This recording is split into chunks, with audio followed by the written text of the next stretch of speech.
Far places. Who doesn't long to travel to see the things we've never seen and do all the things we've never done? Today the world rolls easily, swiftly on rubber tires. Highways stretch ahead of you. Adventurous men and women are driving across the burning Sahara to India, China, across North America. The world is shrinking. There's high adventure and the majesty of nature just off our smooth highways. Every year they beckon to us all, and today, with the motorist magic carpet, we can answer. Come along for a quick preview of one of the best vacations you can imagine.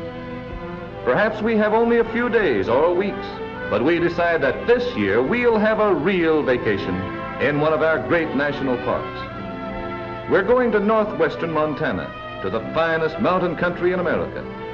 Convenient camps make it unnecessary to carry food or camping equipment. Horseback and foot trails penetrate almost all sections of the park. You can go as you please. There's an Indian encampment nearby. We're on the edge of the great Blackfeet Reservation. And it's like turning back the pages of history to watch them sing and dance. The Blackfeet were once the terror of the North, but the tide of civilization has swept over them. With the vivid picture of these American Aborigines in our minds, we go across this attractive bridge. We're on the way to the chalets near the foot of Two Medicine Lake. Majestic forest-covered peaks rise on every side, separated by deep glaciated valleys. The water comes tumbling down from the blue mountain lake above and falls to the stream below. There's good trout fishing here, brook and rainbow, and in the larger lakes, a Mackinaw or Dolly Varden weighing as much as 40 pounds. Here's an oddity. The wind's blowing the water backward, and it makes a beautiful sight against the sky. The sun smiles down on peaceful lakes and towering mountains. Wildlife abounds. There's a ground squirrel. Have you ever seen one? Friendly little fellow. You can walk right up to him. He's shy, but he's hungry too. He's always hungry. The waitresses at Glacier Park Hotel dress in Swedish costumes. They're watching this launch cutting its way through the clear blue water, bringing visitors from one of the trails across the lake. Forests are dense and the ground is carpeted with flowers. Let's take one of these trails. Food and supplies are loaded, and we cross this small bridge. We've heard that near Swift Current Falls, there are some nesting water ouzels. There's one, see him? Here's the place to study wildlife. There are so many things to do in any glacier region. You can learn the secrets of nature, or climb a mountain, go swimming, fishing, hiking, or motoring, all with this background of friendly mountains. Suppose you want to go fishing. There's a stream that runs past the many Glacier Hotel, below the Swift Current Falls, where the water abounds with gamey trout. There are many excellent trails, and as you breathe in the bracing mountain air, you get a new grip on life. These mountains are made up of many layers of limestone and sedimentary rocks.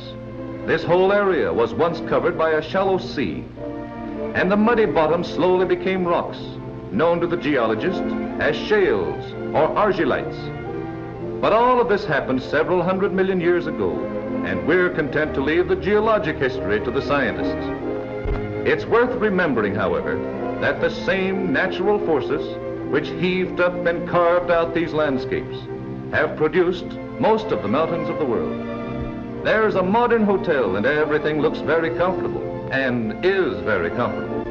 But only a little way up the trail, we get our first glimpses of the bighorn rams. We'll see lots of wildlife from the trail. No cages here.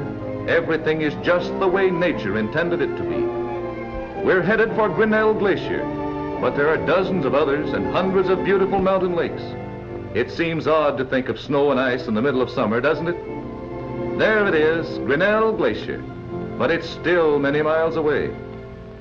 As the ice above us melts, the water comes down, sparkling in the sunlight, cold and clear as crystal. There's a Rocky Mountain goat. Dizzy heights and precipitous cliffs mean nothing to him. He'd be unhappy in your backyard, but here, he's safe and free to follow his own fancies. A glacier's no novelty to him. But most of us have never seen one at close range. Few of them are accessible, as these are, by good roads and trails. Careful, don't fall into the crevasse. That crack may be several hundred feet deep. Your guide will tell you where to stand. Well, we may be having a leisurely, easygoing kind of trip, but somebody's working. Just for contrast, we go to the ant. Busy little creatures, aren't they? And there's a beaver washing his food. He's very fussy about keeping it clean and fresh. There he goes, intent about his own business. This is Iceberg Lake. The bergs float around all summer. There's no refrigeration problem here. Here's an interesting bird, the ptarmigan. His spotted summer coat turns white in the winter months so that it blends with his surroundings. But let's push on. How would you like to ride through a wall of rock? There's the entrance. We're going up Ptarmigan Trail on one of the many side trips. On this side, all the water flows to the Pacific. And on the other side of the divide, it all flows to the Mississippi and then to the Gulf of Mexico. We've crossed the Continental Divide, and it's downhill after this. These trails are well marked, and there isn't the slightest danger of getting lost. And yet, we're in a wonderland of rock and snow and thick forest. This park was dedicated as a gesture of the goodwill that has so long blessed our relations with our Canadian neighbors, as an appropriate symbol of permanent peace and friendship. We're on the Canadian side now.